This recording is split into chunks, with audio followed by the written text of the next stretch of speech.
नमस्कार, मैं हूं योगेंद्र। स्वागत है आप सभी का द पूर्वांचल पोस्ट पे। मैं इस समय बातचीत करने के लिए मेरे साथ लेखपाल संघ है और लेखपाल संघ कल से यानी कि 28/7 से जो है धरने पे बैठा हुआ है। इनकी मांगे हैं कि इन्होंने जो इनके यहाँ के एसडीएम है सदर तहसील के, इन्होंने इनके साथ दुर्व्यवहार किया और उसके लिए माफ़ी मांगे, लेकिन उनका ट्रांसफ़र हो चुका है।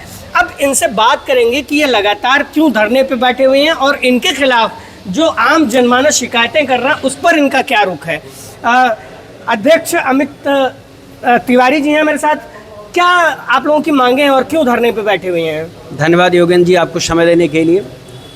27 तारीख की ये घटना है। 27 तारीख को शाम को 7:30 बजे इनकी आप जो तत्कालीन मतलब एसडीएम साहब आए थे नए, अतुल सिंह सर, ये मथुरा में भी एसडीएम रह चुके हैं, फर्रुखाबाद में भी रह चुके हैं।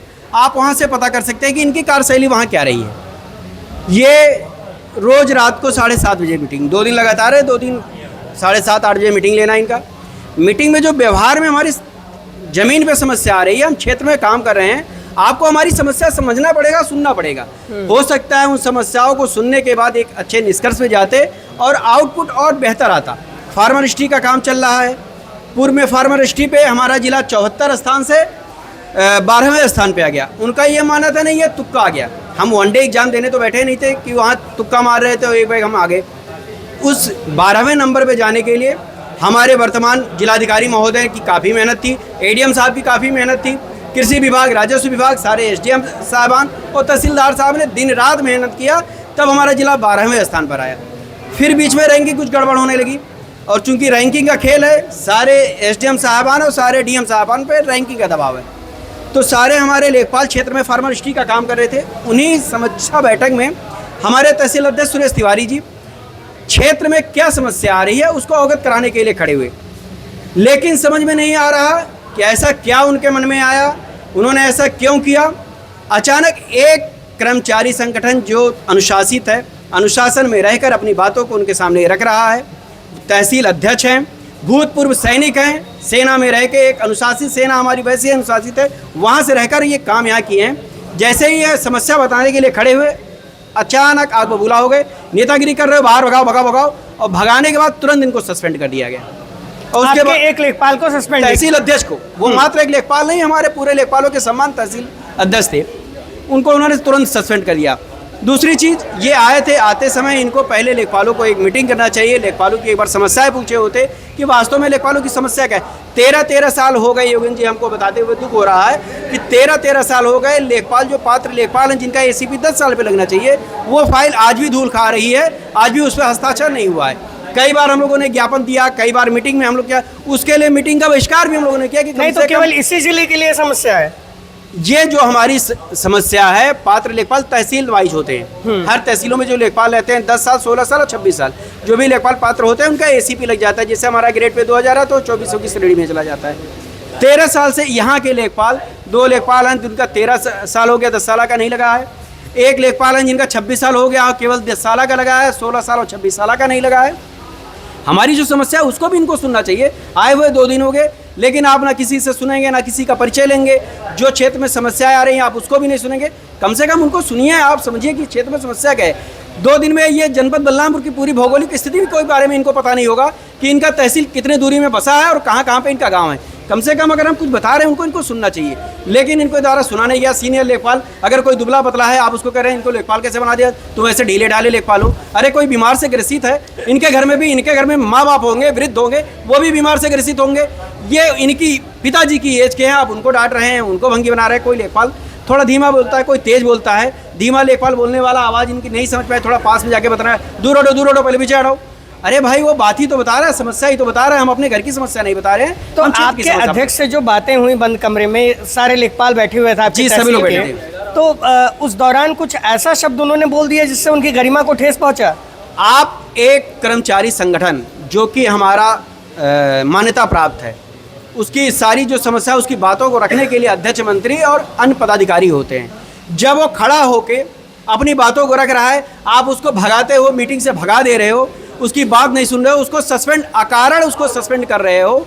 ये दुर्व्यवहार नहीं तो और क्या है, किस श्रेणी में आएगा? आप लोगों के ऊपर भी तो बहुत तगड़े तगड़े आरोप लगते हैं कि पैसा ले लिया, 5,000 रुपए लेने के बिना आप लोग नापने नहीं जाते हैं। आप सही कह रहे हैं, आप आरोप लगाने वालों की कमी नहीं है, लेकिन हर क्षेत्र में अगर कोई एप्लीकेशन पड़ता है तो एक पक्ष होता है, एक विपक्ष होता है। हम पक्षकार जो सही होगा उसी को संतुष्ट कर पाएंगे, और जो विपक्ष रहेगा वो एक जगह नहीं विभिन्न पटलों पे एप्लीकेशन देगा। वो एप्लीकेशन देने के लिए स्वतंत्र है, वो आरोप लगाने के लिए स्वतंत्र है। कई सारे ऐसे नियम बने हुए, एंटी करप्शन टीम आज माननीय मुख्यमंत्री जी हर जनपदों में कर दिए हैं। हम किसी भ्रष्टाचार को बढ़ावा देने के लिए समर्थन हमारा संगठन नहीं कर रहा है। हमारे एक भी मांगों में कोई भ्रष्टाचार का वो नहीं उल्लेख किया गया है। इसमें जो भी है एक संगठन, एक अनुशासन में रह के हम लोग कह रहे हैं। आरोप लगाने का क्या, दुनिया तो आरोप लगाती है, पीठ पीछे तो एसडीएम साहब को भी गलत कह रहे हैं, धर्मेंद्र प्रधान जी को नहीं बख्शा गया, हमारे मोदी जी को नहीं बख्शा जा रहा, प्रधानमंत्री जी को, राष्ट्रपति जी को भी कुछ भी बोला जा सकता है, तो कुछ भी कह सकते हैं, वो स्वतंत्र हैं उनके। मेरे साथ महामंत्री लेखपाल संघ हैं ब्रजेश जी, क्या आपका इस पूरे मामले पर रुख है? मुझे पता ये चला कितना लंबा खींचने वाले हैं आप लोग? लंबा तो सम्मान के साथ कोई समझौता नहीं, बस यही जान लीजिए। मुझे पता चला कि अभी जुम्मा इन माननीय जिलाधिकारी महोदय को आए हुए 3-4 दिन हुए, और मुझे भी पता चला है कि अपने बैच के टॉपर रहे हैं, लेकिन इनके अंदर टॉपर का लक्षण नहीं दिखाई दे रहा है। यह कुछ घमंडी स्वभाव के हैं। यह अन्य जनपदों में जैसे कि फर्रुखाबाद, मथुरा जहाँ जा रहे हैं वहाँ के जिलाध्यक्ष, जिला मंत्री से हम लोग संपर्क किए, तो इनका रवैया ही ऐसा है, हठधर्मी टाइप के हैं। आप 2 दिन आए, कौन लेखपाल कहाँ कार्यरत है ये नहीं जान रहे हैं, बस मार देंगे, पीट देंगे, ये कर देंगे, वो कर देंगे, अभद्र भाषा का प्रयोग कर रहे हैं। रात में आप लेखपालों को बैठा के मीटिंग कर रहे हैं। अभी आपको आए हुए 2 दिन नहीं हुआ है, सबके बारे में जानते, आप भौगोलिक परिवेश के बारे में जानते, क्या कठिनाई आ रही है, कार्य करने की क्षमता क्या कैसी है, इसको सब समझते हैं आप, लेकिन आप आते ही अभद्र भाषा का प्रयोग कर दे रहे हैं। इनका एक ऐसा अहंकारी स्वभाव के हैं, ऐसा मैंने महसूस किया है कि जाते ही पहले ऐसी कार्रवाई कर दो कि लेखपाल डर जाए। तो लेखपाल डरने वाला कौम नहीं है। ये कहते हैं कि हम संगठन को नहीं मानते हैं। जिस संविधान के संस्था से प्रदत्त लोक सेवा आयोग की परीक्षा से पास होकर के यहाँ आए हुए हैं, उसी संविधान से प्रदत्त संगठन हमारा बना हुआ है। अगर आप हमारे संगठन को नहीं मानते हैं तो मैं आपको एसडीएम भी नहीं मानता हूँ। आप बहुत बड़ी बात कह रहे हैं। बहुत बड़ी बात नहीं, मैं बहुत जिम्मेदारी से कह रहा हूँ। हमारा यह संगठन अनुच्छेद 19 से बना हुआ है, उनके क्या नाम प्रसाद पर्यंत नहीं बना हुआ है कि वो मानेंगे या नहीं मानेंगे। उनसे मान्यता नहीं लेना है इसको, संगठन को। ये संगठन मान्यता प्राप्त बहुत पहले से है और सर्वत्र रहेगा। और उसी 315 अनुच्छेद के तहत राज्य लोक सेवा आयोग का गठन होता है और वह परीक्षा कराती है और एक एसडीएम का वो क्या नाम है निर्माण होता है। तो आप एक संस्था को नहीं मानेंगे और एक संस्था अपने को मनवाएंगे, ये कहाँ तक सही, आप स्वयं बताइए। नहीं, ये पूरा जो मामला हुआ उस दौरान जो है आपके जो लेखपाल साथी थे तहसील बलरामपुर सदर तहसील के, उन्होंने जो चीज़ें आपसे बताई उसका आप लोगों की गरिमा पे कुछ बड़ा इम्पैक्ट पड़ गया क्या? हमारे तहसील अध्यक्ष को भरी सभा में उसकी बात को न सुनना और आप यह कहना कि मैं नहीं सुनूंगा, ऑटो भागो यहाँ से, ये कहाँ तक न्यायपूर्ण है आप बताएं, स्वयं बताएं। आप किसी की समस्या को सुनेंगे ही नहीं और आप स्वयं अपना ही बात थोपेंगे तो आप कैसे अधिकारी हैं? आपने आप अंदर खुद विचार करिए यार। आप एक बहुत बड़े पद पर, तहसील के डीएम के बाद एक एसडीएम होता है, डिप्टी कलेक्टर एक बहुत बड़ा पद होता है, तो आपको सुनने की क्षमता बढ़ानी पड़ेगी।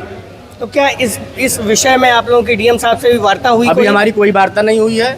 जब जिलाधिकारी महोदय हमें बुलाएंगे हम लोग जरूर जाएंगे। वो हमारे जिले के मुखिया है, वो जैसा कहेंगे हम लोग करेंगे, लेकिन हमारे मान सम्मान में अगर कोई ठेस आता है तो हम लोग इस लड़ाई को और आगे बढ़ाएंगे और दोनों तहसीलों को भी हम लोग ठप करेंगे। मतलब आप लोग लंबा जिला स्तरीय इसको हम लोग करेंगे। अगर हमारे जिला तहसील अध्यक्ष को बहाल नहीं किया गया तो एसडीएम साहब का ट्रांसफर ही हो गया है। ट्रांसफर हो गया वो अलग मैटर है, वो तो एक अलग चीज़ हो गया कि उसी दिन ट्रांसफर हो गया, लेकिन हमारे साथ जो कर गए क्या वो गलत नहीं है? इस पर हमको देखना है ना। हमारे तहसील अध्यक्ष को मीटिंग से भगा रहे हैं आप, ये कहाँ तक सही है? जबकि वो सभी लेखपालों का एक व्यथा बता रहा है आपको कि हम किस कारण से कार्य नहीं कर पा रहे हैं, इसको आप सुन नहीं रहे हैं। तहसील का कोई कर्म अभी पदाधिकारी है यहाँ पे? हाँ, तहसील पदाधिकारी हमारे तहसील अध्यक्ष जी हैं, सुरेश तिवारी जी। एग्जैक्टली क्या हुआ था उस दिन आप लोग इतना आग बबूला हो गए उसके बाद से? मैं सुरेश तिवारी लेखपाल संघ तहसील अध्यक्ष। जैसा कि मेरे बारे में बताया गया, मैं भूतपूर्व सैनिक हूँ। 20 वर्ष वायुसेना में था। 2016 से एज ए लेखपाल यहाँ काम कर रहा हूँ। केंद्र सरकार में 20 साल और ये 10 साल 30 साल में मुझे आज तक व्यक्तिगत रूप से कोई मौखिक स्पष्टीकरण नहीं मिला है। मेरा सर्विस बुक बेदाग है। उस दिन भी जब बैठक शुरू हुई उससे पहले 2 दिन साहब ने बैठक लिया था।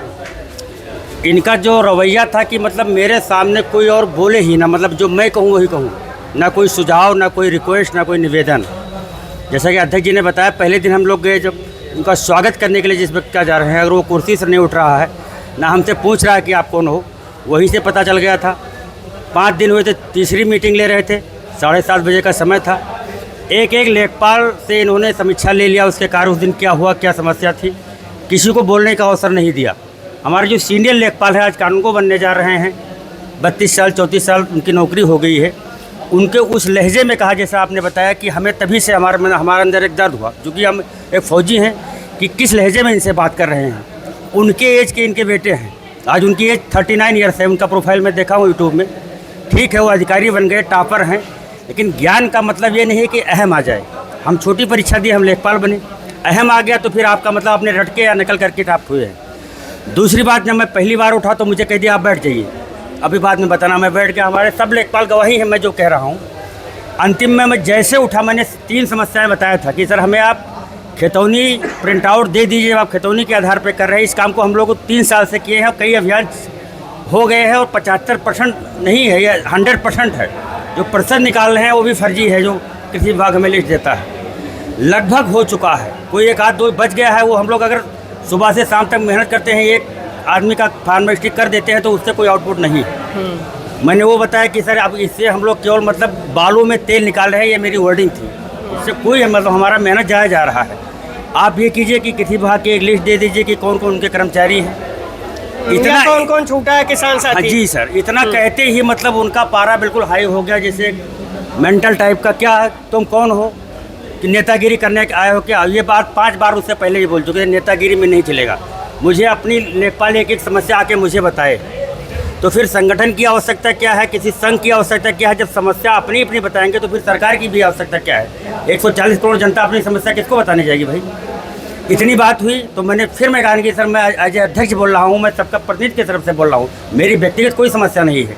इन लोगों ने जो समस्या मुझे बताया उसको फिल्टर करके उसको मतलब सारांश करके मैं आपको दे रहा हूँ कि ये समस्याएं फील्ड में है, आप निवारण कीजिए। क्योंकि आप अधिकारी हैं, आप दूसरे विभागों से समन्वय कर सकते हैं, कृषि विभाग से जो उनके अधिकारी हैं और जो वहाँ पे आ रही है प्रधान कोटेदार से। अब आप लोग क्या चाहते हैं? अब हम यही चाहते हैं, जैसा अध्यक्ष जी ने बताया, जो उन्होंने दुर्व्यवहार किया है, अभी मुझे नहीं पता कि वो कहाँ है, लखनऊ में है कि बलरामपुर में है कि शाहजहाँपुर में है, वो स्वयं आए। जितनी लेखपाल साहब हमारे उस दिन बैठे थे, हमारे जिला अध्यक्ष जी हैं, जिला मंत्री जी हैं, सार्वजनिक रूप से अपने कहे गए शब्दों को वापस लें क्षमा याचना के साथ, पहली शर्त ये है। दूसरी बात यह है, जो मेरा निलंबन किया व्यक्तिगत रूप से जैसे बताया, बिना किसी कारण के उस निलंबन का पत्र भी देखेंगे। कोई मेरे ऊपर कोई वित्तीय आरोप है, कोई भ्रष्टाचार का आरोप है, किसी पब्लिक की शिकायत है 10 सालों में, जहाँ मैं रहा हूँ कोई आ जाए तो मैं मान्य है। मुझे पदीय दायित्व में निर्वाहन न करते हुए मैंने कौन सा निर्वाहन नहीं, मैं व्यक्तिगत नहीं किया हूँ, मैं लोगों के लिए आवाज़ उठाया। चूँकि लोगों ने मुझे निर्वाचित किया है, पर्सनल लोगों ने, उनका मैं प्रतिनिधि हूँ, मेरा हक है, मेरा अधिकार है, वो माने या ना माने उनका अधिकार है। दूसरी बात है निलंबन। उसी के साथ साथ हमारे 15 लेखपालों को स्पष्टीकरण उस दिन जो सुबह से शाम तक मेहनत किए, उनके द्वारा एक लक्ष्य दिया जाता है कि इतना करो भाई, संभव हो उतना तो करेगा आदमी। वो अपना कोशिश कर रहा है, 2 हुआ, 4 हुआ, 15 नहीं हुआ तो उनको उसको वापस लिया जाए। उसके साथ साथ एक हफ्ता पहले हमने जो मांगे तहसीलदार साहब को दिया था, उसमें हमारे कई सीनियर लेखपाल हैं जिनकी वेतन विसंगतियाँ हैं, उनको ACP मिलना चाहिए, उन्हें लगी थी। और GPF का मामला है, 2 हमारे नए लड़कों का ACP पहला नहीं लगा है जो अभी आए हैं। ये सारी मांगें लिखित रूप से जब पूरी हो जाएंगी, लिखित आश्वासन मिल जाएगा, हमारा धरना समाप्त हो जाएगा। अगर इसमें से कहीं भी शिथिलता आती है तो धरना अनवरत रूप तक जिला स्तर तक चलता रहेगा। जय हिंद, जय भारत। अब SDM साहब यहाँ पर नहीं हैं, बता रहे हैं ये लोग कि जो है वो कहाँ हैं, हमें भी नहीं पता है। खैर वो अपने ऑफिस में नहीं बैठ रहा है, अगर वो अपने ऑफिस में बैठते तो उनसे भी उनका पक्ष लिया जाता।